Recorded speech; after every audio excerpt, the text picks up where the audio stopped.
Good evening. I'm Stephen Urice, a professor of law at the University of Miami School of Law, and I'm happy to welcome you to De-Accessioning in American Museums today.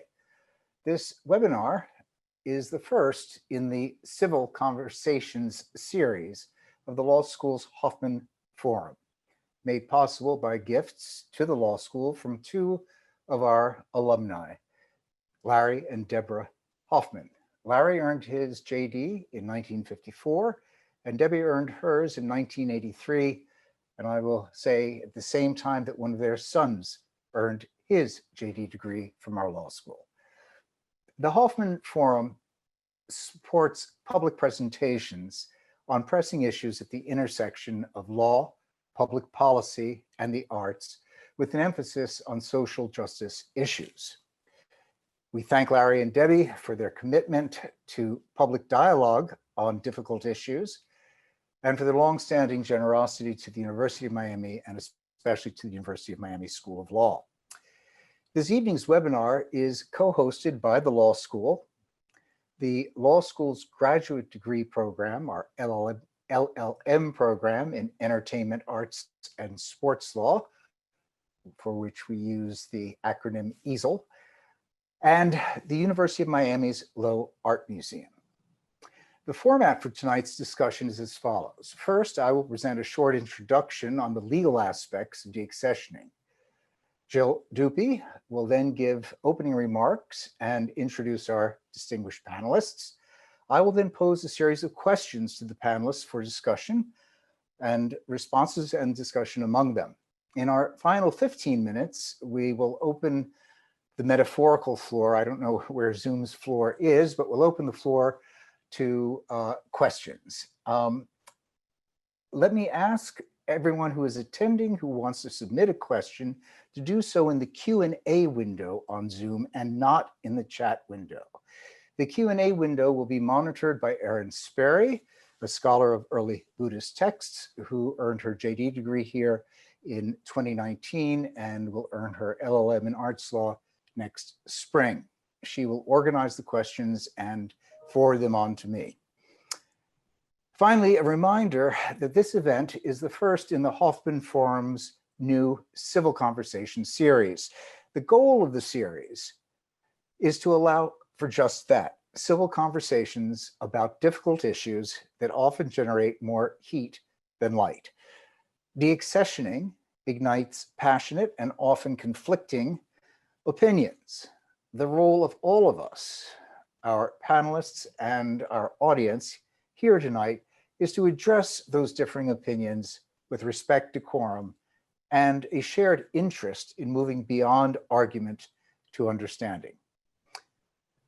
A comment: we may not have made clear, I believe we did, but we may not have made clear that this webinar is being recorded. And I just want to be certain that everyone is aware of that fact. So now, wearing my hat as a professor of law, I want to take 5 minutes to address the legal parameters of de-accessioning. De-accessioning debuted in public discourse in the United States a bit like the appearance of the Peanuts character Pigpen in a swirling cloud of grime, or what Pigpen himself described as the dust of ancient civilizations. On February 27, 1972, John Cannaday, the then chief art critic of the New York Times, reported that the Metropolitan Museum of Art had de-accessioned paintings recently bequeathed to the museum by Adelaide Milton de Groot, a Met patron. The headline of Cannaday's assessment, the headline of Cannaday's article makes clear his assessment of the situation. The headline read, "Very quiet and very dangerous." Unfortunately, Cannaday's article defined de-accession to mean sale, thereby conflating two distinct terms, de-accession and disposal. Let me first clarify the distinction, because it's an important one and one that particularly journalists often miss. De-accession refers to the permanent removal of a work that previously had been accessioned into a museum's collection pursuant to action of the museum's governing board. Now, not all museum acquisitions are accessioned. Objects may loosely and incorrectly, but nevertheless loosely, be said to have been acquired when they are placed in the museum for conservation assessment, for study purposes, or even on loan. Those works are not accessioned, and obviously works that are not accessioned can never be deaccessioned. Disposal refers to the manner in which legal title to a deaccessioned work is transferred from the museum to the successor title holder, if there is one. And I say that because disposal may occur not only by transfer or exchange, or most commonly by sale, but also in rare cases by destruction, particularly of fraudulent or inauthentic works. An important observation that we need to start with is that unlike most countries of the world, most US museums, most of our museums are not governmental institutions, but rather private, tax-exempt charitable organizations whose assets, their collections, their endowments, their buildings, are owned by the museum's governing board. Thus, as a general matter, decisions to deaccession and to determine the manner of disposal of a deaccessioned work are vested in the museum's governing board and not in a governmental agency. Now, the legality of deaccessioning. Our common law legal system disfavors restrictions on the alienation of property. A valued and valuable right of ownership is the right to convey the property by gift, sale, or exchange, or otherwise. Museum ownership is no different. Thus, as a general rule, a museum's governing board has legal authority to convey title to works that it owns unless one of four exceptions applies, only two of which are at all common, and that's the first two. The first exception involves works that are subject to legally enforceable donor-imposed restrictions prohibiting alienation. For example, a work that is given to a museum under a deed of gift that states explicitly that the museum will retain the work in perpetuity. A second exception arises if the museum's founding documents, that is, its articles of incorporation or its trust instrument, prohibits alienation. For example, deaccessioning of a work from the Isabella Stewart Gardner Museum in Boston arguably would violate the provision in her testamentary trust that prohibits any change in the general disposition or arrangement of the works in her museum. The other two exceptions are fairly rare, and they are: third, if a deaccessioning constitutes the transfer of substantially all of a museum's assets, in which case most jurisdictions require consent of the Attorney General. And finally, a few states have enacted prohibitions on deaccessioning from state-chartered institutions, typically state historical societies or historical museums. Now, it is often asserted in museum codes of ethics, in scholarship, and in judicial opinions, and of course, often in journalism, that museums' governing boards hold their collections in public trust. That assertion is absolutely true under the common law of trusts. But very few US museums are organized and operated as charitable trusts. Most US museums are organized and operated as nonprofit corporations. I am unaware, and I would be happy to be informed otherwise, of any statutory authority for the theory of a public trust limitation on a museum's governing board's decision to deaccession a work. However, this issue remains underexplored, under-theorized, and is in need of serious scholarship. One final comment. It is important to recognize that the Metropolitan Museum of Art did not act contrary to law when it de-accessioned Mrs. de Groot's paintings. Mrs. de Groot's will contained what lawyers call a precatory instruction.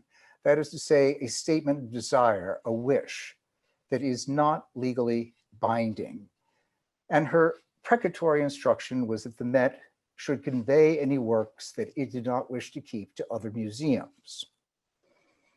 Thus, Mrs. de Groot did not impose a legal obligation on the Metropolitan Museum, but she had imposed an ethical one, which the Met did not honor.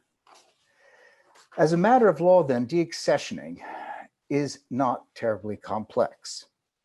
As a matter of ethics, best practices, and public relations, there are few museum issues I know of that interest journalists, confuse the public, and arouse passion as much as de-accessioning.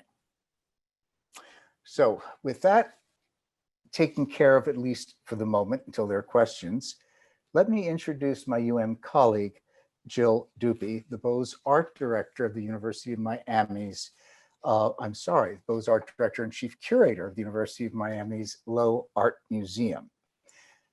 Jill is both an attorney and an art historian, and under her leadership, the LOWE is undertaking unprecedented steps to broaden the community it serves and to join with the law school and other of the university's faculties in cooperative programming. Jill will provide a few opening remarks, then introduce our panelists, and we will then go into questions to be posed to them. Jill, thanks. Thank you, Stephen, and good evening, everyone. Good morning to some of you. I know we have at least one colleague from New Zealand, so good morning to you. I'm really delighted and honored to be a part of this evening's discussion, which was made possible, as Stephen mentioned, by our mutual benefactors, Deborah and Larry Hoffman. Debbie and Larry, we are all truly grateful for your support. I would also like to acknowledge colleagues at the law school and at the LOWE, without whom this evening's program would not have been possible. Above all, Greg Levy, Annette Hugh, Bridget O'Brien, Aaron Sperry, and Josh Vega.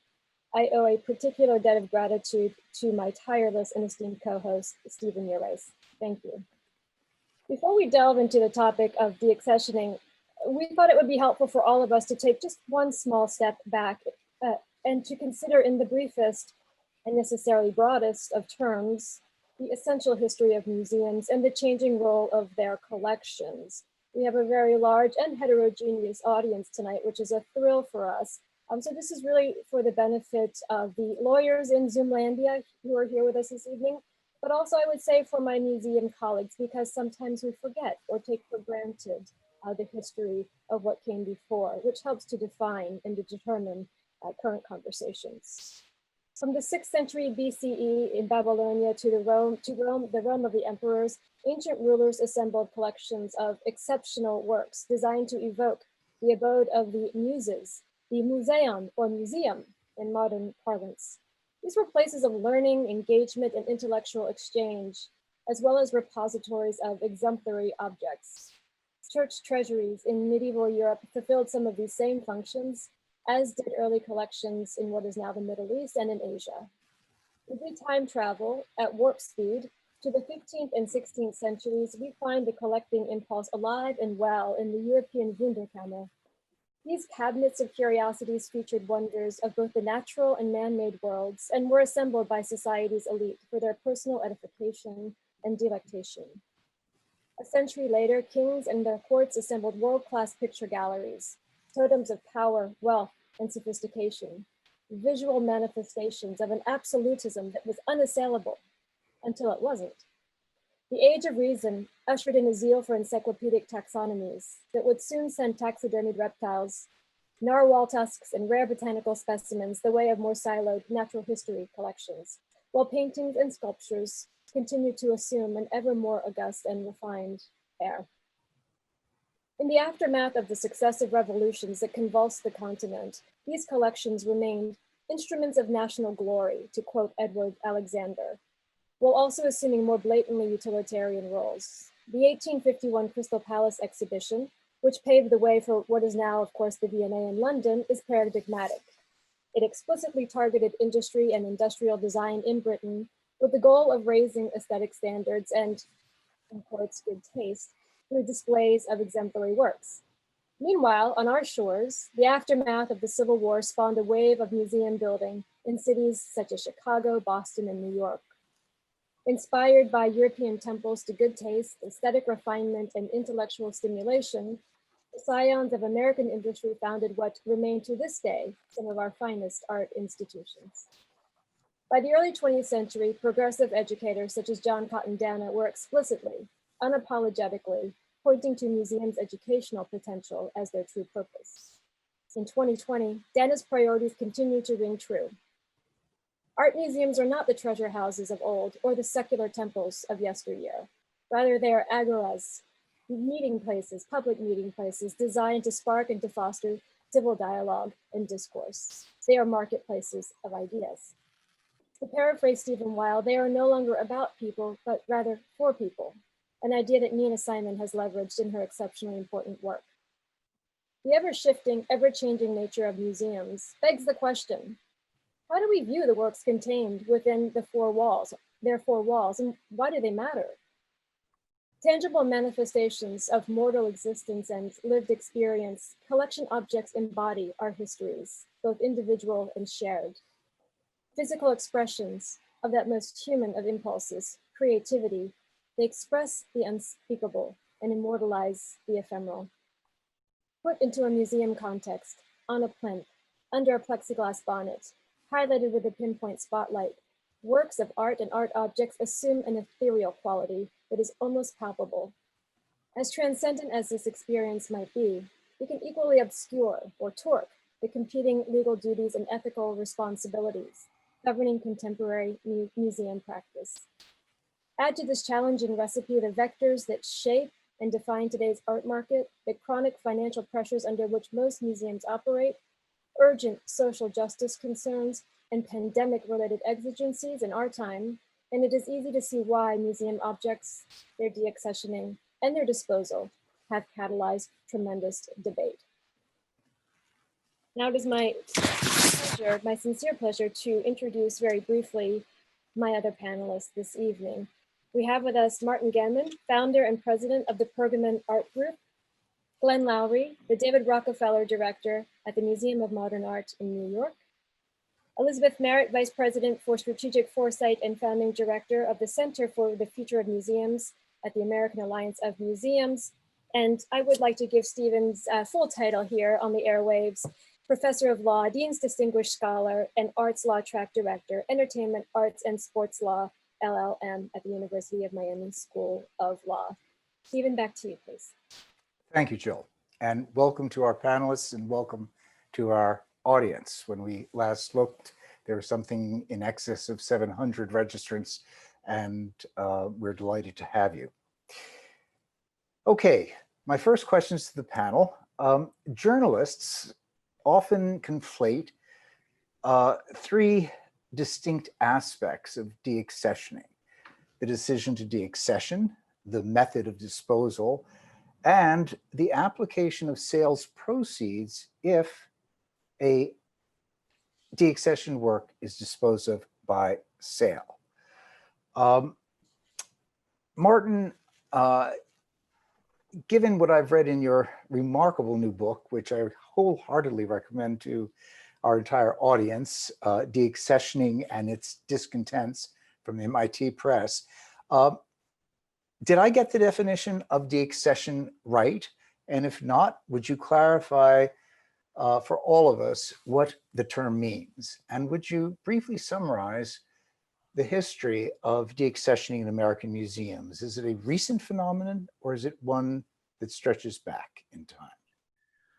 Certainly, Stephen. Thank you so much for having me and inviting me to this panel. I think you did a fantastic job of unpacking the definition at the outset, so I will be brief and simply underscore that de-accession as opposed to disposal, is really just concerning the formal removal of a object from a permanent collection that had been previously accessioned by that museum with the approval of the collections committee or the museum board.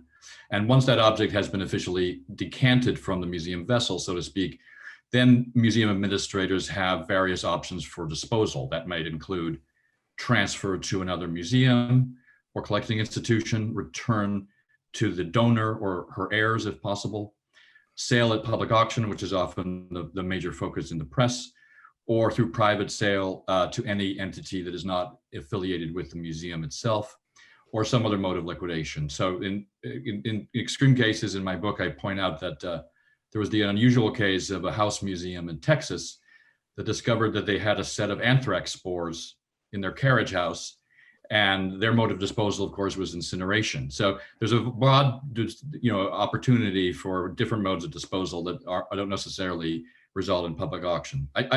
In terms of the history of deaccessions, I think one important distinction is to remember that there's a general division between what might be called storage deaccessions and trophy deaccessions, or deaccessions of high valued works.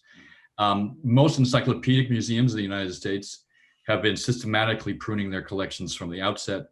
I note in my book that there was a fabulous Rand Corporation study of the collections at the Fine Arts Museum of San Francisco over the length of its existence.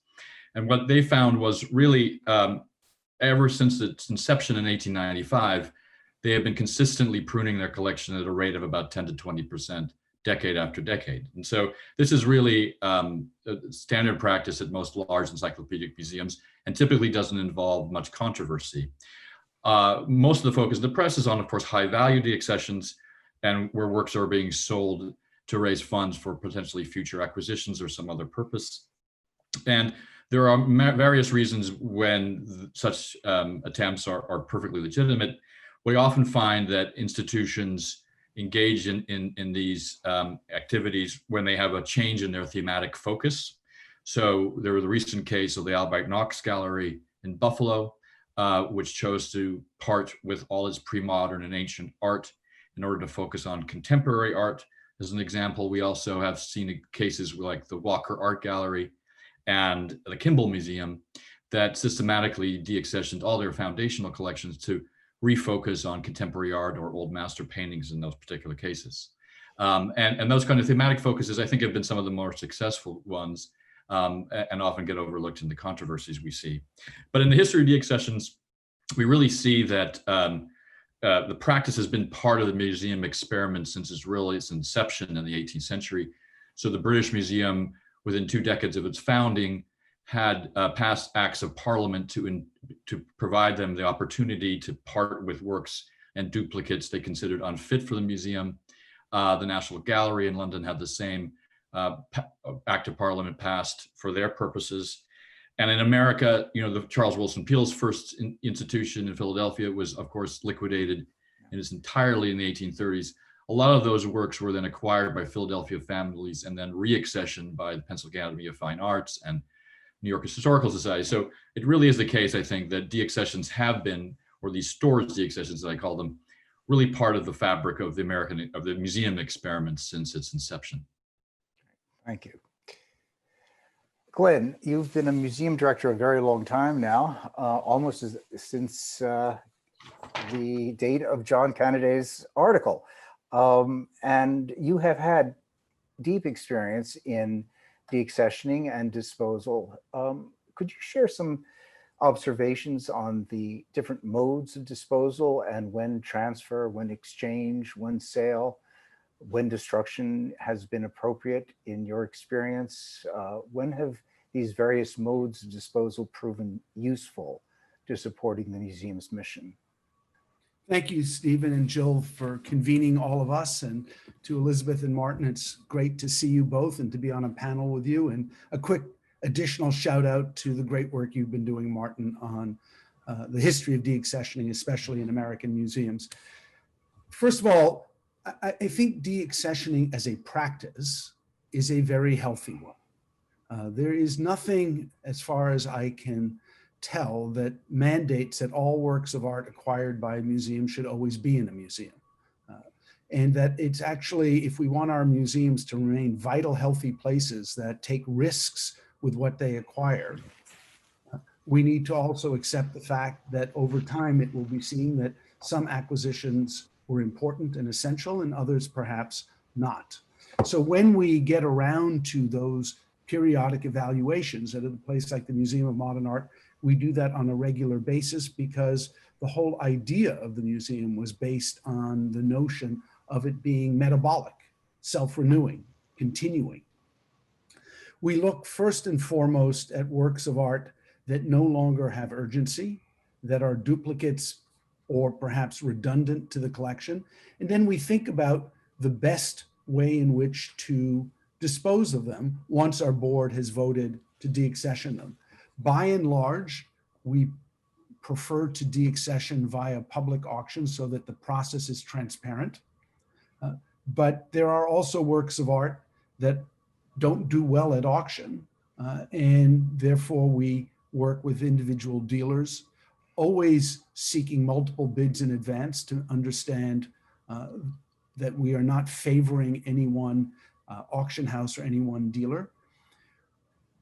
On occasion, a work of art is so severely compromised or damaged that it's de-accessioned not for trade or sale, but it's de-accessioned to take out of the collection, and on a very, very rare occasion, possibly destroyed, but that only after extensive conversation, not just within the institution, but with the artist, estate and heirs. In my experience, I can't remember ever doing that, although we had an instance with an artist who believed that a work of his in our collection was so severely compromised that it could never be shown, and had urged us to take it out of the collection. In fact, after an enormous amount of research, our conservation team working with the artist's widow was actually able to reconstruct the object to her satisfaction as the keeper of the estate, and it eventually went on display in an important exhibition. So these things are very complicated. And I would underscore the fact that I don't know of a museum that doesn't spend an enormous amount of time deliberating on whether or not to de-accession a work of art, and if it chooses to do so, how best to then dispose of it. Very good, thank you. If a work, Elizabeth, I'm going to direct this to you. If a de-accession work is disposed of by sale and earns sales proceeds, could you summarize for us, and let me just say for the audience, there are two major museum service organizations. The largest one in the United States is the American Alliance of Museum, where you are, and the Association of Art Museum Directors for Art Museums is a professional service organization for directors of art museums, of the 250 or so largest art museums in North America, principally in the United States. There are different ethical standards under AM's guidelines and AMD's as to the appropriate application of sales proceeds. Would you mind summarizing those for us? Thank you, Stephen. I'd be happy to. But for context, I'd like to back up a little bit and point out two things. First of all, AAM's role in the creation of standards is to be a platform for the field to debate issues and arrive, if possible, at consensus. And that means the process of creating these standards is a very long process indeed. So to the second part of context, history. Back in 1991, a very early version of the Code of Ethics for Museums by the AAM Board of Trustees restricted the use of funds from the sale of de-accessioned objects to the acquisition of new objects. 3/4 of the museums that replied said that won't work, that's way too narrow. And in part because American museums are more than art museums. So for example, the Natural History Museums weighed in and they pointed out They considered it unethical for there to even be a market in certain kinds of specimens. So for example, vertebrate paleontology, fossils. So if they sold a painting they happened to have that didn't belong in the collections, they might want to use the proceeds not to buy a fossil, but to acquire one through funding an expedition. Historic sites and historic houses weighed in and said that they considered the care of their collections to be as important as the acquisition of new materials. And of course, some museums aren't trying to acquire new materials at all, in which case, what do they do with the proceeds from sales? So in 1993, the AAM Ethics Committee recommended and the Board of Trustees approved a revised statement that said that proceeds from the sale of non-living collections, okay, so set aside the zoos and botanic gardens, because that's another issue, should not be used for anything other than, quote, the acquisition or direct care of collections. That's the baseline. Right. But the Code of Ethics also specifies that the proceeds from the sale of non-living collections are to be used consistent with the established standards of a museum's discipline. And that may be a more restrictive standard. So for example, as you said, the Association of Art Museum Directors, Professional Practices in Art Museums, only allows for funds to be used for acquisition. Very good. Let me just ask the three of you, are there any, would you like to augment or to comment on each other's comments at this point before we move on? I would just like to top Martin's story about the anthrax spores and point out there was a natural history museum that found it had a collection of whale testicles that had been preserved in Bouwen's solution, which is made of picric acid, which when it dries out is unstable and explosive. So they had to have the bomb squad in to take the whale's testicles into the parking lot and blow them up. I think that's going to win for the evening. Thank you. Jill. And it certainly is the reason why de-accessioning needs to happen. Is it? Right. And why it's an explosive topic. So, Jill, why do you think de-accessioning has emerged at this time as such a pressing topic of public concern now that we're in the middle of a pandemic and following a period of renewed demands for social justice? It's why should a museum's policies and practices on de-accessioning disposal suddenly become a topic of public discourse? Well, it's hard to follow the whale testicle story. I know. I'm going to try. And I think, Stephen, that the answer actually is in the question, right? And we're living through extraordinary times. And we all know that crises have a tendency to reveal or exacerbate fault lines that were already there. And so you have at a minimum three, by some counts, intertwined crises. The revelation of those fault lines is at least 3 times as great. So what are those fault lines in museum practice? And as has already been stated or implied, it's a very, very broad field, and every institution is different and has different needs. But I would say that there are some commonalities. Financial stability, or lack thereof, is one of them. Many of our institutions, art museums that is, are art rich and cash poor. Accountability, which is closely related to transparency, is another fault line, I think, that has drawn or garnered a lot of attention of late, as is relevance, and the erosion of public trust, as well as the erosion of relevance. And I think these things are all very much intertwined. And when we think about the erosion of relevance, for example, it takes us back to a very real truth that the museum field does not yet reflect the true face of our nation. A very important study commissioned by AAMD and funded by the Mellon Foundation in 2025 that was recently updated, and it hasn't shown any real significant change, but that first study from 2015 revealed that 72% of the intellectual leadership positions in art museums are held by white people. And that means that a vast swath of our communities and our putative constituencies are not really being represented in our programming and in our exhibitions and on our staffs in a meaningful way. So I think that that's reverberating and echoing through the field, and actually has a lot to do with de-accessioning when we think about some of the cases that have garnered quite a bit of attention of late. I think that social media is something that we should also think about. It's playing a huge role, both positive and negative. Positive in terms of providing a new, a nimble, a democratized platform that allows for the amplification of voices that have not been heard before. I think the flip side of that is that because of its vastness and the churn, the 24/7 news cycle that demands immediate responses, but also allows for anonymity, a lack of accountability, and of course, virality. I think all of this feeds into call out culture or cancel culture, which is also playing a role.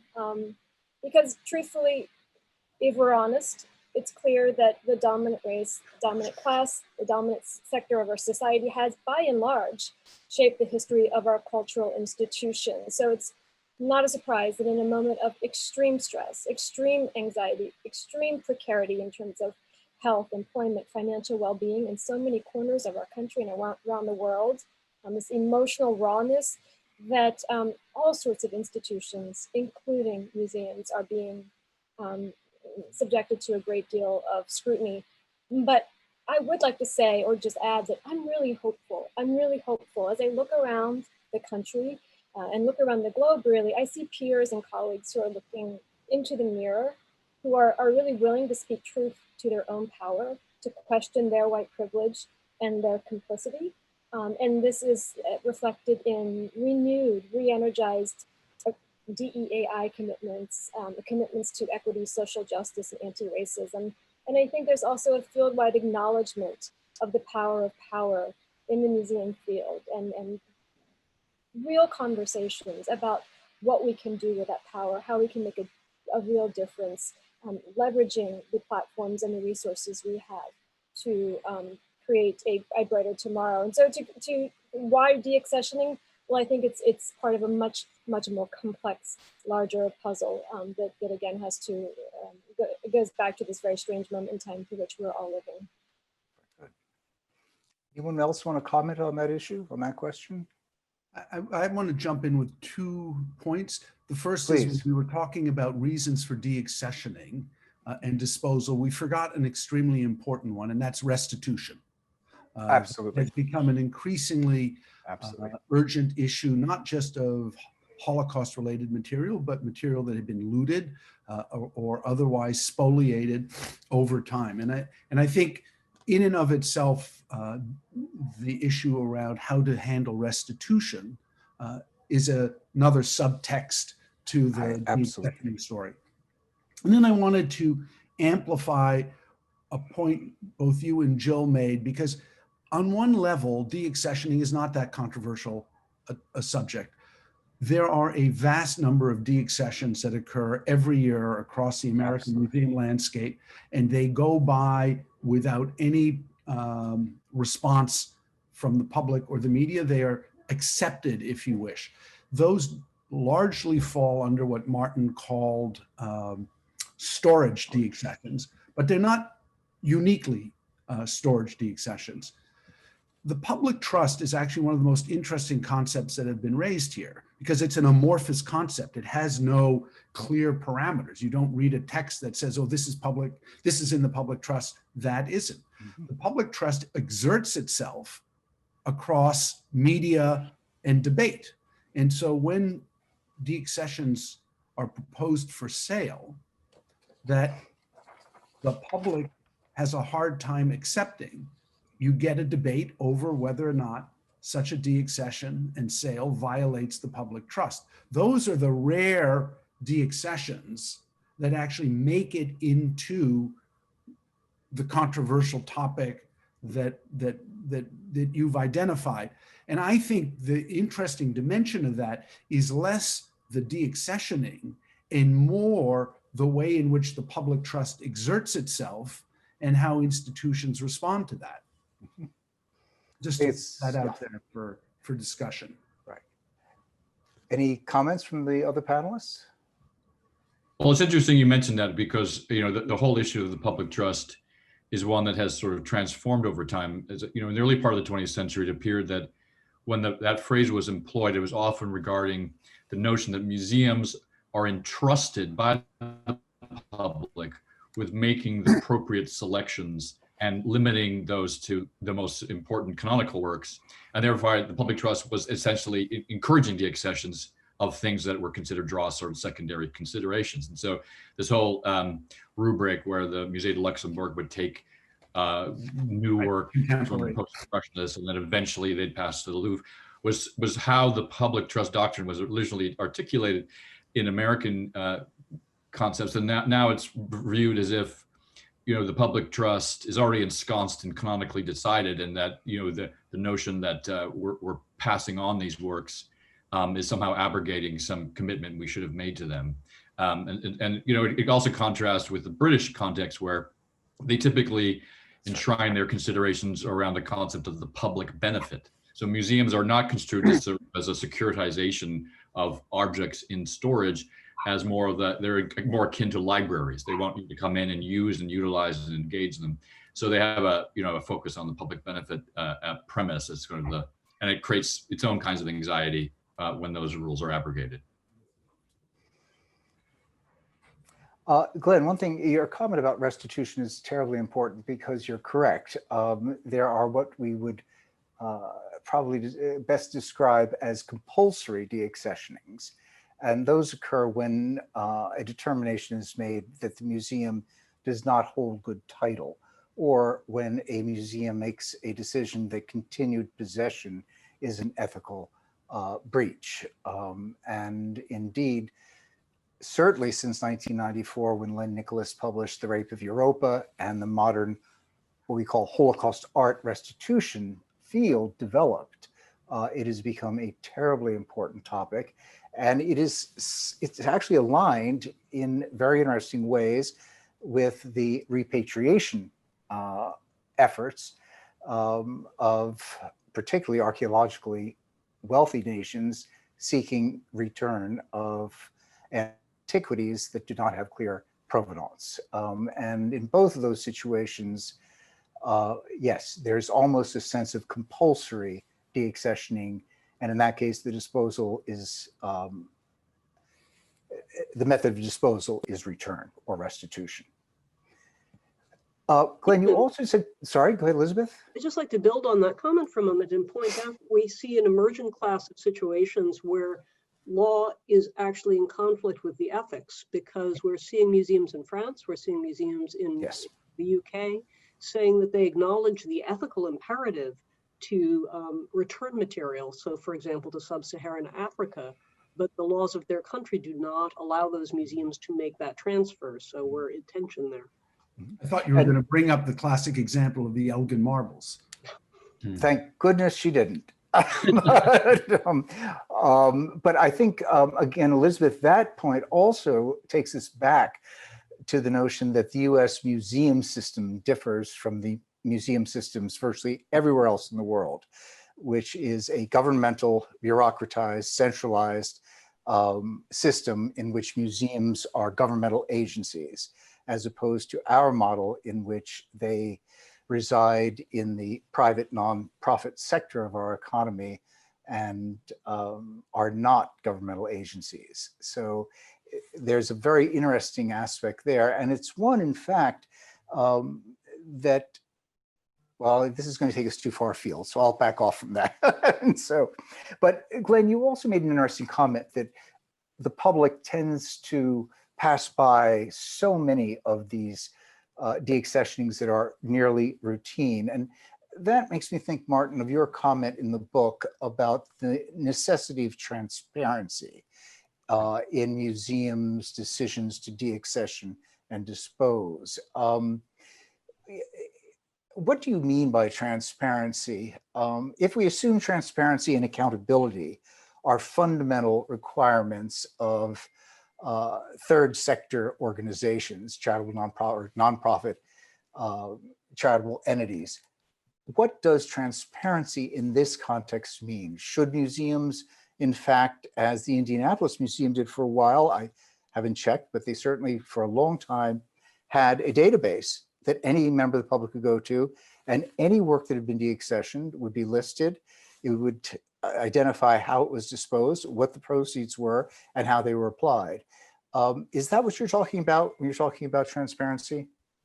Yes, absolutely. I mean, I think that the issue is transparency essentially means being very upfront with the public about the rationale for a de-accession, as well as listening to other voices to ensure that a clear communication is being made for all who might have a stake one way or another in the decision, and explicating exactly why the course of action is warranted.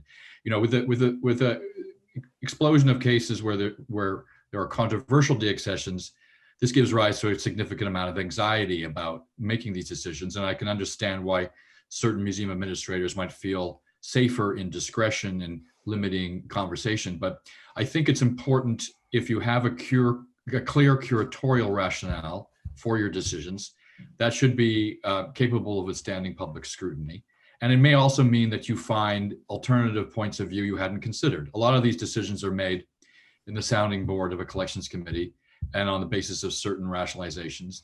And when you engage the public commons in a broader debate about the decision, you might find that you need to recalibrate and reevaluate your decisions. I mean, I think that it's not a de-accession, but the recent case of the Philip Guston exhibition at the National Gallery was a well-meaning attempt to hold off on that exhibition. But I think once the announcement was made, there was a broad discussion that perhaps that was unnecessary, and perhaps they needed to recalibrate, which of course they have.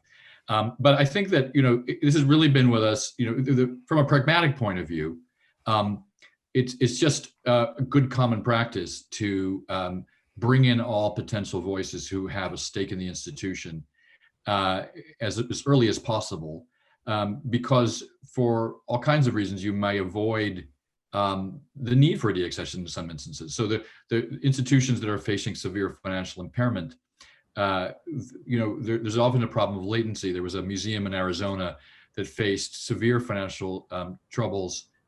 They couldn't make payroll the next month, and so they rapidly de-accessioned privately with a dealer who was a friend of a board member, and it all became a disaster because they really weren't forthcoming. And if they had potentially been much more transparent about their challenges earlier, they may have found that last resort was unnecessary. Let me challenge Martin, if I might. The case of the Detroit Institute of the Arts. Martin, you're breaking up on us. I'm sorry, can you see me now? Yes. We can hear you now too. Sorry, Yes. go ahead. I wanted to take a moment and challenge Martin on the idea that de-accessions should be treated differently than accessions. In other words, if you invite the public in to scrutinize, debate, and comment on works that are to be disposed by the museum, it seems to me the logical corollary is that they should be invited to comment on works that are to be acquired by the museum. So I wonder whether you have a rationale for why one might be treated differently than the other. Well, what I mean is I don't suggest that, would not suggest that bringing in the public commons is essential to making the decision, and that there's still the sovereignty of the institution and the decision-making practice. These institutions own these objects. I just mean that because of the controversy that can ensue, the decisions the prior decisions that were made internally by collections committees on what was accessioned are now being overturned. And so it's often the case that, the parties involved in those decisions and the donor's intent, I think, do apply, when you, remove an object, and there's some necessity to bring in a broader audience to discuss it. I certainly don't think that the public commons should overrule in any possible way, the decision-making policies of the collections committee. But it does seem to me that you avoid a great deal of consternation and misunderstanding if you're forthright and public about the reasons, although that does not mean that there's some veto power from outside voices on those decisions. We have a large number of very interesting questions from the floor. Let me just ask two further questions of our panelists, before I begin posing some of these questions that have come up. And one is this. Elizabeth, you had commented earlier that AAM had a great deal of pushback on that proposed, the draft code of ethics that would have limited the use of sales proceeds only to the acquisition of other works. And that is when AAM adopted two reasons, including direct care of collections. But it wasn't until 2016 and then 2019 that AAM decided to help both the museum community and the general public understand what that term means. Could you help us get a handle on what direct collections care means? Where does it stop? Where's its edge? Yes. Well, first of all, the reason it isn't possible to precisely define direct care is because, again, museums are so diverse. So the field has found it impossible to come together and agree on a definition that's appropriate for all kinds of museums, including zoos and virtual museums and cemeteries, some of which are accredited museums and non-collecting institutions. So to deal with that complexity, what the 2016 white paper took the form of was general recommendations that enable each museum to tailor the meaning of direct care of collections to suit its discipline and its circumstances. I think the simplest way to summarize the recommendation is to look at the overarching spirit. So although collections have financial value, they are not to be managed as financial assets. Instead, the guidelines offer this guiding principle: direct care is an investment that enhances the life, usefulness, or quality of a museum's collections. So that can be hard to parse as well. To support some nuanced and appropriate decisions, what the white paper does is it offers two tools. Okay, it has a matrix for decision-making and a set of guiding questions. The matrix helps museums assess the appropriate use of a given set of funds by plotting a proposed expenditure on two axes, all right? One is whether expenditure is benefiting the cultural or scientific value and preservation of collections, or whether it's benefiting the institution as a whole. So that's one continuum. The other axis is whether the expenditure is a quick fix for budgetary gaps or a routine operating cost versus a strategic investment that wouldn't normally be considered part of the museum's operating budget, okay? So you end up with this matrix and you plot the expenditure on those two axes. Then you have the guiding questions, and the guiding questions are structured in a way that if you answer yes, it indicates the direction, the decision is probably consonant with direct care. But if you answer no, it puts up a red flag. So for example, here's one of the questions: is this decision being made without pressure resulting from financial distress at the museum or its parent organization? If the answer is no, that's a red flag. So selling collections to solve a short-term financial crisis is clearly outside the scope of direct care. On the other hand, so if you want a positive example, okay, say a natural history museum had an important but fragile research collection of fossil material, and they proposed to use funds from de-accessioning to create a high-resolution digital copies of all of those fossils to make them accessible for research, which would also protect the objects from handling. I would think that museum could make a strong argument based on the matrix and the guiding questions that this would legitimately fall under direct care. Great. Elizabeth, that's very helpful. And I should add that the 2016 and the 2019 documents are both accessible to the public online at the AAM's website.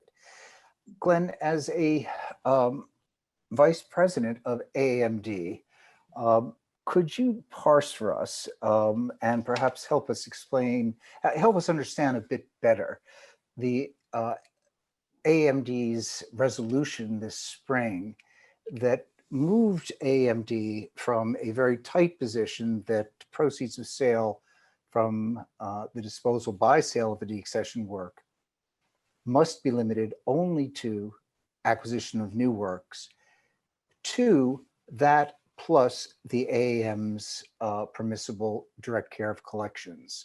What was the logic behind that decision? And it's important to note for everyone that it sunsets in 2022. So it's a short-term exception to AMD's usual rule. Could you give us some background on it and what it means?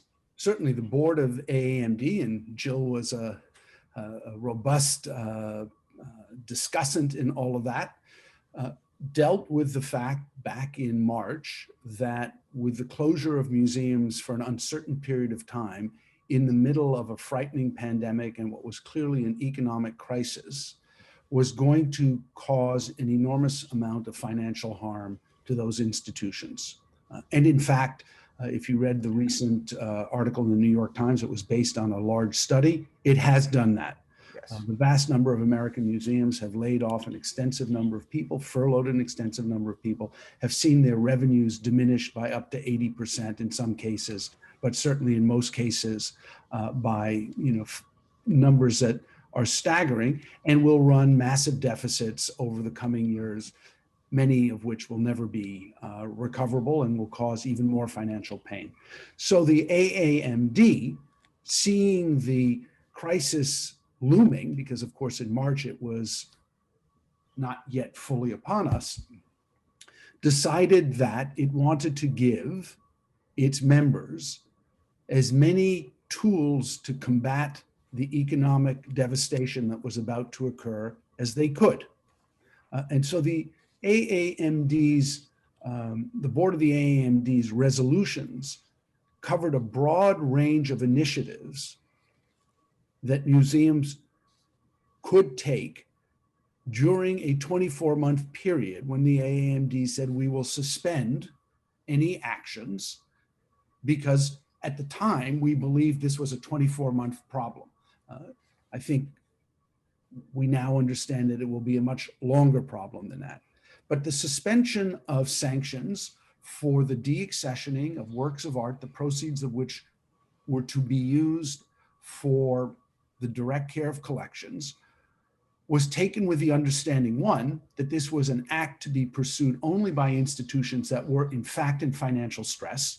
It wasn't simply that the AAMD was saying any institution that wants to de-accession for direct care, this is your moment. It was saying those institutions that had a demonstrable need because of the crisis caused by COVID-19 could do this, provided, one, they had a clear policy published on their website constituting the board and the institution's understanding of direct care, because indeed, as Elizabeth was pointing out, it means something different for each institution, but you had to be transparent in what you meant by that. But provided you had done that, and provided you were in financial distress, for this one period, those proceeds could be applied for the direct care of collections, understanding that at the end of this 24-month window, those proceeds would have to go back to the understood guidelines of the AAMD, which were for the acquisition of other works of art. But it's important to understand that the resolutions also included the fact that the AAMD would not sanction institutions that turn to their donors and ask them to release restrictions on otherwise endowed funds that might have gone towards acquisitions, now to go actually to direct care of collections or general operations, because once you ask a donor to release those restrictions, you have a broader latitude in what you can do. So the AAMD was trying to give its members a set of tools to combat this crisis. And I think that by and large, from what I understand, the vast majority of institutions that either have executed a de-accession and sale or contemplating a de-accession and sale are adhering scrupulously to those guidelines. One last point. The AAMD has been debating for years, as it should, whether or not the current guidelines concerning the proceeds of de-accessioning being applied only to the accessioning of other works of art are still appropriate. To date, no change has been made. But it's important to understand the AAMD is a living organization that recognizes that it works in real time with real institutions in a changing environment. So the discussion around how to treat de-accessioning and sale is one that isn't just limited to this window right now. It's something that, as good professional practice, the AAMD has been doing on a regular basis. Very good. Thank you. Let me turn to some of the questions from the floor, if I may, and pose this to anybody on the panel. Some of these, there's some terrific questions here, I must say. Let me just respond to one right off the top, which is the gentleman who, when I had said earlier that there is no statutory authority for the public trust limitation on de-accessioning, who very rightly points out that the New York State Board of Regents, in fact, does have a provision in their regulations that defines public trust, but it defines it in circular terms, so it doesn't really get us anywhere. And it's an administrative agency's regulation rather than any kind of statutory provision. Nevertheless, the person who commented on that, I've published that twice now, and I'd be very happy to talk with the person and would enjoy that conversation after this webinar. Now, this is a question that comes in from several people in different ways, and Aaron, thank you for pulling it together. And this is an argument we hear very, very frequently, and it has to do that given that only a fraction of a museum's collection ever sees the light of day, what is the value to the public of continuing to hold museum directors to code of ethics that restricts their ability to share more art with more people? I think what is being said there is, what is the value to the public of not permitting those works to be, well, I don't know really what that question is, because certainly museums have the legal authority to de-accession those works. And the question, of course, is if they are not on view, are they works that other museums even would accept? And if not, do they have any true market value that would benefit either an acquisitions fund or a fund for direct care of collections? But we do often hear the notion that if a museum can exhibit, whether it's a natural history museum, an art museum, only a fraction of its collections, why shouldn't the board of that institution feel free to do with the rest of the collection as it wishes? Anybody like to take that on? Stephen, I'll start. Thank you, Jill. My answer, which I hope will be the start of a larger answer from my co-panelist, is twofold. One is I think that the question, while valid, forgets that there are purposes or functions of museums' collections beyond exhibitions. So research and scholarship immediately jump to mind. And even if it's not being shown in a particular museum's galleries, it could be out in the wider world on loan to another institution, et cetera, et cetera. But I do think that research and scholarship piece is something that we should not forget. I also think that the question points to rather a different question, which is, why aren't we rotating our collections with greater regularity? And I would look to Glenn, because MoMA was just in the Times a few days ago, I think, speaking just to that point. And the new MoMA's commitment to showing with greater rapidity, greater frequency, much more of its collection. And Glenn, I would invite you to speak to that shift and the aims of those commitments at MoMA. No, I'm happy to do that, but I'll also add, I hope, a further dimension to the question. So I do strongly believe that collections have to have a utility value. Museums cannot simply acquire and acquire and acquire and justify that indefinitely.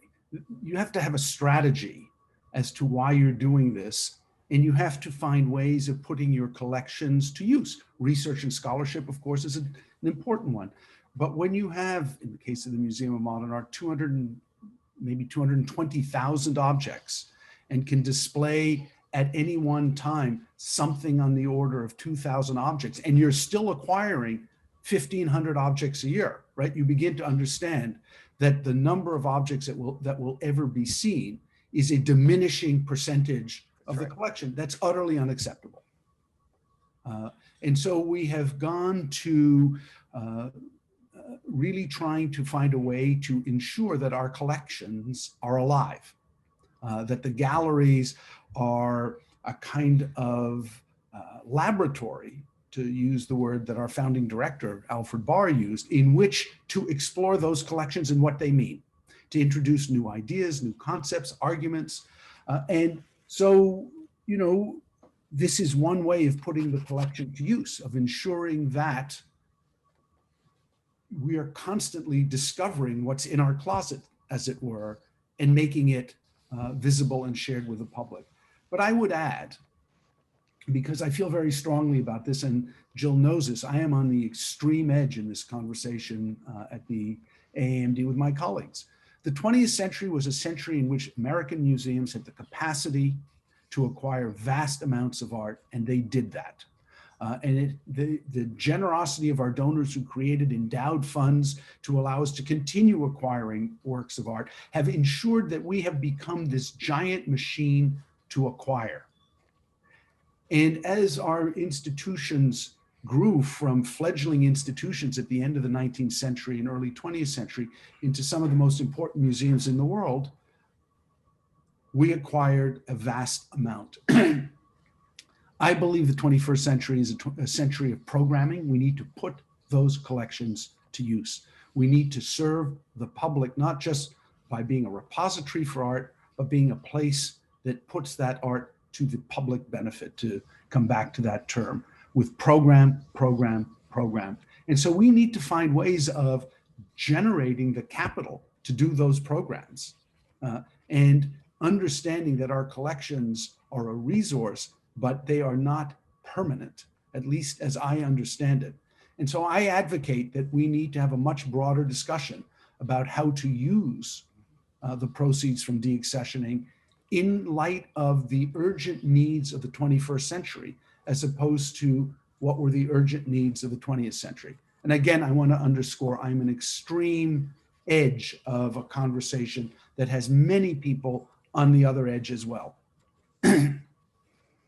Elizabeth, I saw you come to the front of your seat on that.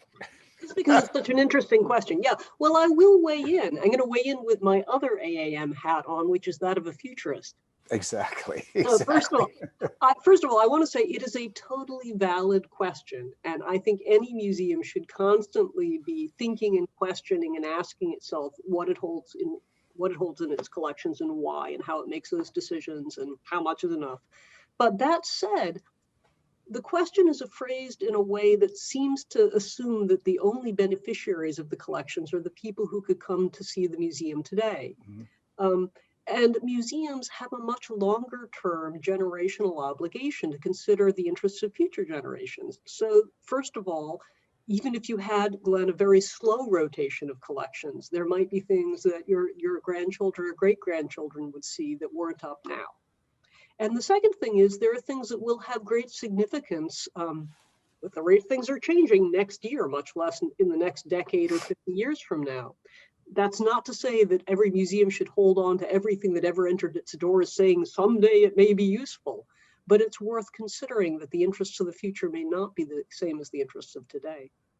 Well, I would say that's of course true in the recognition today of the importance of ensuring that communities that had either been underrepresented or not represented at institutions needs to be dealt with. And yes, that can only be by expanding the collection, but it also means that many of our collections might be overweighted as well. And so these things are fluid.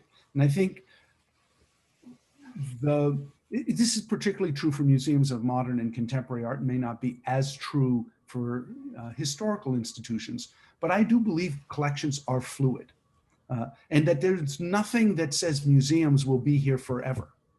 And so we have to understand we're part of a civil society. We're an instrument of civil society, and civil society changes over time. And I hate to do this to all of, I'm sorry, Elizabeth, one last comment? No. Okay. I was just agreeing. I was giving a +1 to Okay, Glenn. great. Well, we've reached the end of our time, 7:15, and ending on the notion of civil society, civil discourse, which is what this series commands us to do. I want to thank everyone, all of our panelists, and particularly the many members of the audience that submitted more questions than we can handle,